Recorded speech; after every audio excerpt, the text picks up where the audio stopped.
Hello everyone, welcome to vision study hub. और आज हम लोग डिस्कस करेंगे स्ट्रेट लाइन में कुछ कंडीशंस के बारे में, यानी कि पैरेलल लाइंस और परपेंडिकुलर लाइंस की कंडीशंस के बारे में हम लोग आज डिस्कस करेंगे। और वो कंडीशंस भी क्या होंगे? कंडीशंस होंगी उनके स्लोप्स को लेकर के। पैरेलल लाइंस के स्लोप्स के बीच में क्या रिलेशन होगा। पैरेलल लाइंस दो होती हैं जो दोनों एक दूसरे के पैरेलल होंगी, परपेंडिकुलर भी होंगे तो दो ही लाइंस होंगी। तो उन दोनों लाइनों के स्लोप के बीच क्या रिलेशन है, इसी कंडीशंस को हम लोग यहाँ पे आज डिस्कस करेंगे।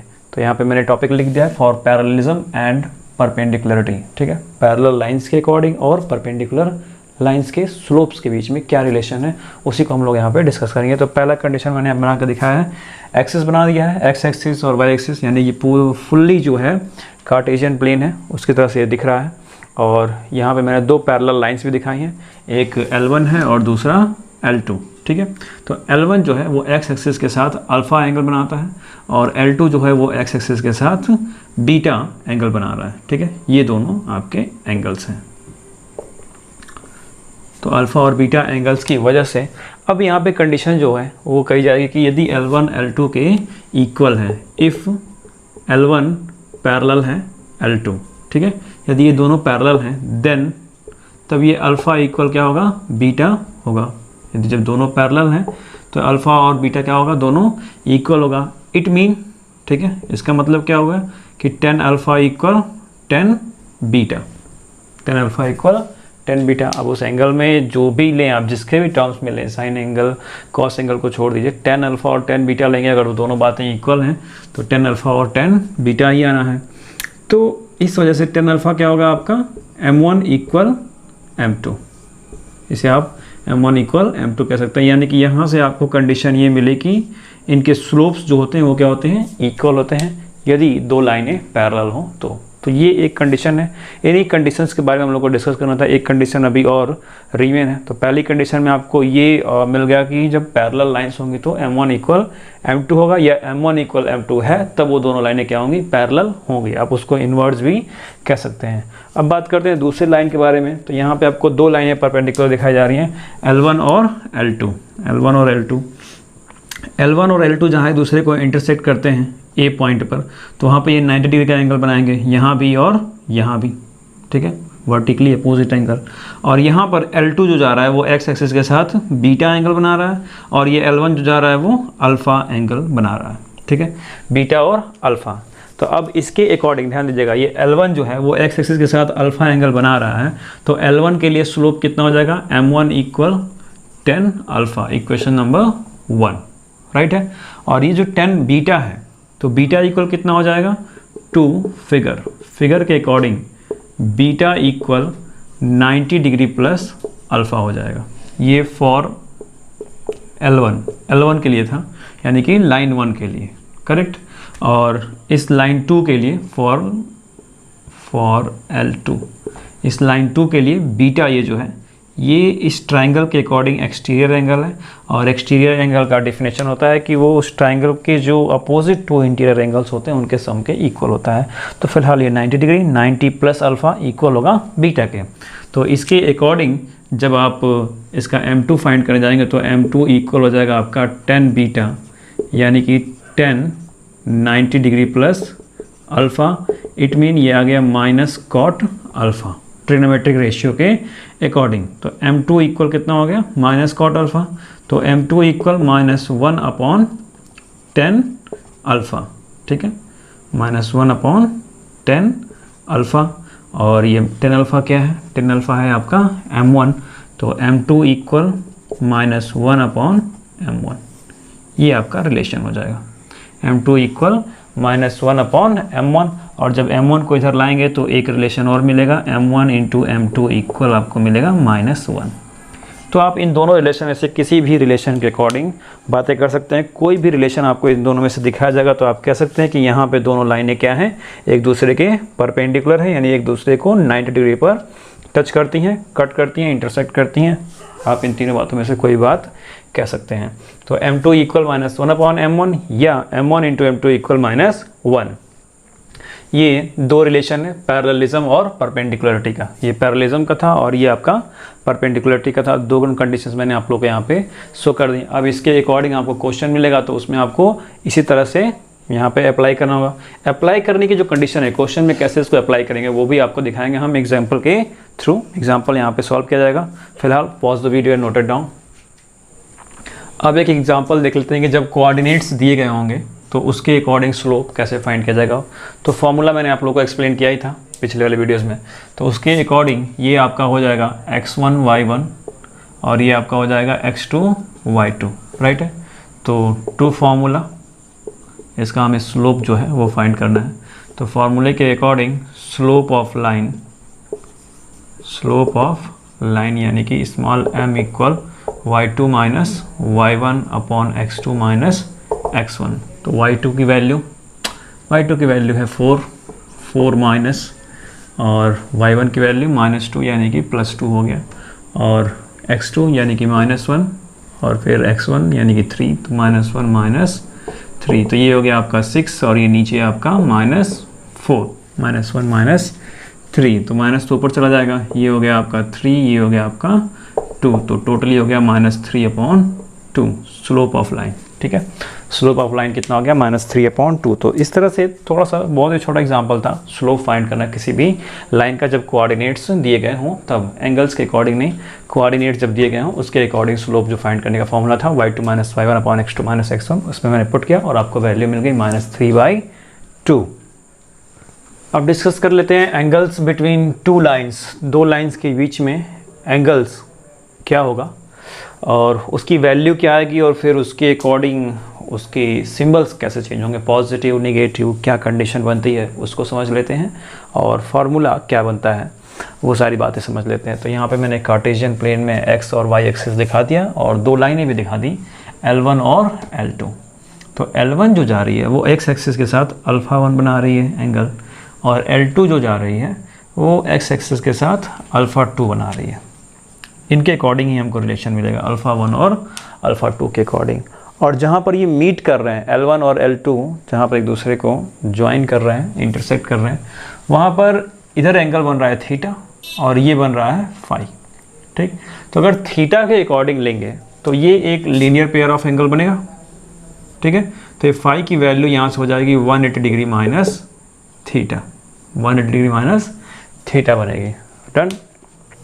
अब कुछ बातें और देख लेते हैं। ये जो एरिया आपको दिख रहा है यहाँ पे, ये एक ट्रायंगल जैसा एरिया आपको दिख रहा है, तो उसके अकॉर्डिंग ये α2 जो एंगल है वो इस ट्रायंगल का एक्सटीरियर एंगल हमको फील हो रहा है। डन है। तो ये α2 जो है इस α1 और यहाँ पर जो एंगल होगा इसके सम के इक्वल होगा, क्योंकि एक्सटीरियर एंगल ट्रायंगल्स के sum of two opposite interior angles के इक्वल होता है। तो यही अपोजिट इंटीरियर एंगल्स हैं दो ठे और इनके सम के वो इक्वल होने वाला है। लेकिन ये एंगल होगा क्या, तो ये एंगल आपका हो जाएगा α2 माइनस α1, क्योंकि आप इन दोनों को ऐड करेंगे जब α2 माइनस α1 प्लस α1, तो ये इससे कैंसिल मिलेगा क्या आपको α2, और ये सम हुआ किस लिए है, इसी के लिए तो हुआ है, तो ये α2 आपको मिल रहा है। तो इसलिए ये एंगल आपका हो जाएगा α2 माइनस α1। इट मीन यहाँ पे थीटा इक्वल कितना है α2 माइनस α1। तो अगर दोनों साइड का हम 10 ले लें यानी कि tan थीटा इक्वल 10 α2 माइनस α1, तो ये हो जाएगा आपका 10 α2 माइनस 10 α1 अपॉन 1 प्लस 10 α1 इंटू 10 α2। कौन है ये, tan थीटा, राइट है। अब α1 और α2 जो है इसका अगर हम 10 लेते हैं तो वो क्या बन जाता है, आपका स्लोप बन जाता है। तो α1 मतलब कि m1 और α2 का मतलब ये m2 है। तो ये हो गया आपका m2 minus m1 upon 1 plus m1 into m2 tan theta equal. ठीक है, जहाँ पे एक कंडीशन आपकी होगी कि 1 plus m1 into m2 doesn't equal 0, ये 0 नहीं होगा। दूसरी बात, यहाँ पर α1 और α2 कभी 90 डिग्री के नहीं हो सकते, ये ध्यान रखिएगा। इस कंडीशन में α1 और α2 कभी 90 डिग्री के नहीं होंगे सब्ट्रैक्ट करने के बाद भी।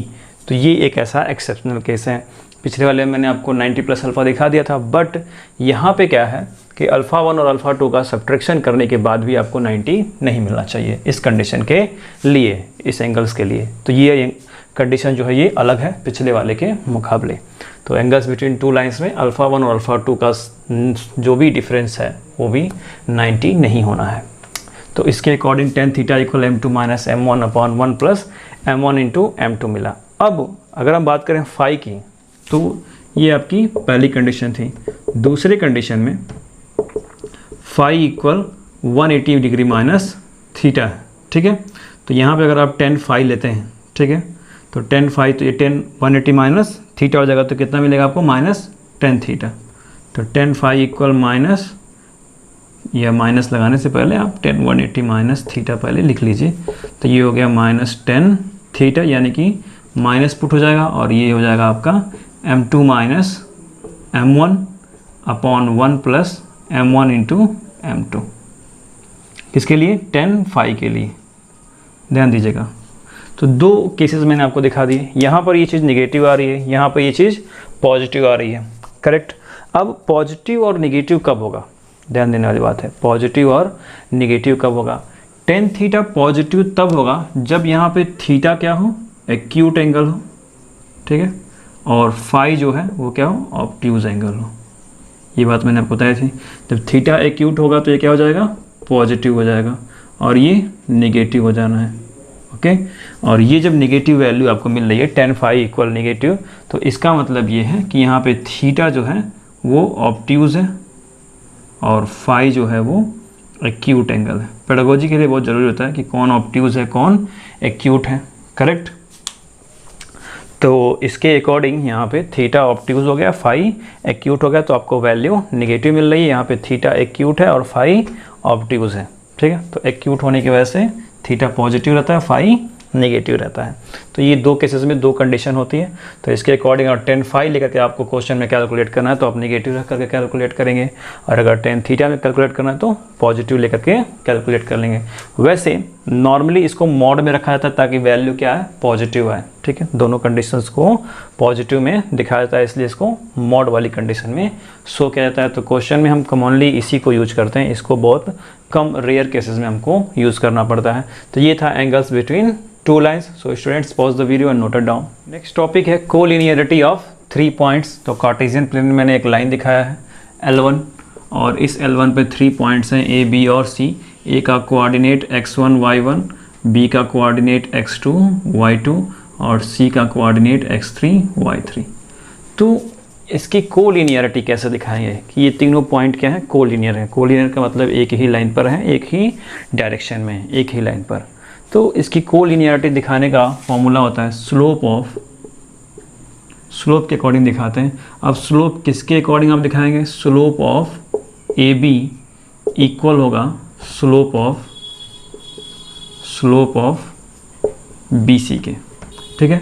ये बात याद रखिएगा, slope of AB equal slope of BC। अब ये स्लोप आप कैसे दिखाएंगे, एंगल के अकॉर्डिंग नहीं दिखाना है, कोऑर्डिनेट्स के अकॉर्डिंग। कोऑर्डिनेट्स जो है उसके अकॉर्डिंग आप शो करेंगे, यानी कि यहाँ ये हो जाएगा x2 माइनस x1, पहले तो y2 आता है ना, तो y2 minus y1 upon x2 minus x1 equal, और ये हो जाएगा आपका y3 minus y2 upon x3 minus x2। इस तरह से आप इसको शो करेंगे इस फॉर्मूले के according. y2 minus y1 upon x2 minus x1 equal y3 minus y2 upon x3 minus x2। अब इसके अकॉर्डिंग आपको इनमें से कोई भी कोऑर्डिनेट्स नहीं दिए गए हैं तो वो आप फाइंड कर सकते हैं कोलिनियरिटी के रूल्स के अकॉर्डिंग। क्वेश्चन में दिया रहेगा कि वो तीनों पॉइंट्स क्या हैं, कोलिनियर हैं, तो प्रूफ कीजिए या फाइंड कीजिए। इस तरह के क्वेश्चन जो है यहाँ पे बनते हैं इस पॉइंट से।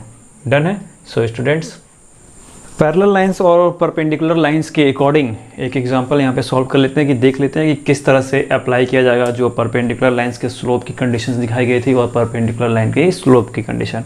तो ये जो क्वेश्चन है ये परपेंडिकुलर लाइन के स्लोप के कंडीशंस के अकॉर्डिंग है, क्योंकि इस क्वेश्चन में दिया है कि जो पॉइंट्स हैं वो परपेंडिकुलर है किन्हीं और दो पॉइंट्स के अकॉर्डिंग। तो लाइन जो है वो दो पॉइंट्स के अकॉर्डिंग बनेगी, यानी कि ये जो दोनों दिए गए हैं ये आपका x1 और y1 है और ये आपका x2 और y2 है। क्वेश्चन में लिखा भी है कि line through the points -2, 6 and 4, 8। तो ये x1 y1 और ये x2 y2 ये दोनों मिल करके एक लाइन बनाते हैं, ठीक है। दूसरे जो पॉइंट्स दिए गए यहाँ पर 8, 12 और x24, तो ये आपका x1 y1 और ये आपका x2 और y2। अब ये मिल करके एक लाइन बनाते हैं, ये दूसरी लाइन, ठीक है, सेकंड लाइन, और ये आपका फर्स्ट लाइन, ठीक है, फर्स्ट लाइन ये हो गया। अब ये दो लाइनें एक दूसरे क्या है, परपेंडिकुलर है, तो हमें x की वैल्यू फाइंड करनी है। तो इन लाइन के कोऑर्डिनेट्स जब दिए गए हैं तो इन कोऑर्डिनेट्स से हम स्लोप फाइंड कर लेते हैं m1 और m2, और फिर उनके बीच का जो रिलेशन होता है उसके अकॉर्डिंग चेक करते हैं, शायद हमें x की वैल्यू वहाँ पे मिल जाए। तो देखते हैं फॉर लाइन 1, फर्स्ट लाइन के लिए m1 equal y2 minus y1 upon x2 minus x1, यानी कि y2 की वैल्यू हो गई आपकी 8 minus 6 upon 4 plus 2, 4 plus 2, x2 minus x1 करेंगे तो -2 कैसे प्लस हो गया, तो 8 माइनस 6 2 बाई 4 प्लस 2 कितना हो गया 6, यानी कि 1/3, ये आ गया 1/3। फिर उसी तरह से फॉर लाइन 2, सेकेंड लाइन के लिए m2 equal y2 minus y1 upon x2 minus x1, तो y2 माइनस y1 कितना हो जाएगा 24 माइनस 12 अपॉन x माइनस 8, यानी कि 12 upon x minus 8, 12 upon x minus 8। ये आपका m1 और m2 हो गया। और टू क्वेश्चन के अकॉर्डिंग ये दोनों लाइनें क्या हैं, परपेंडिकुलर हैं।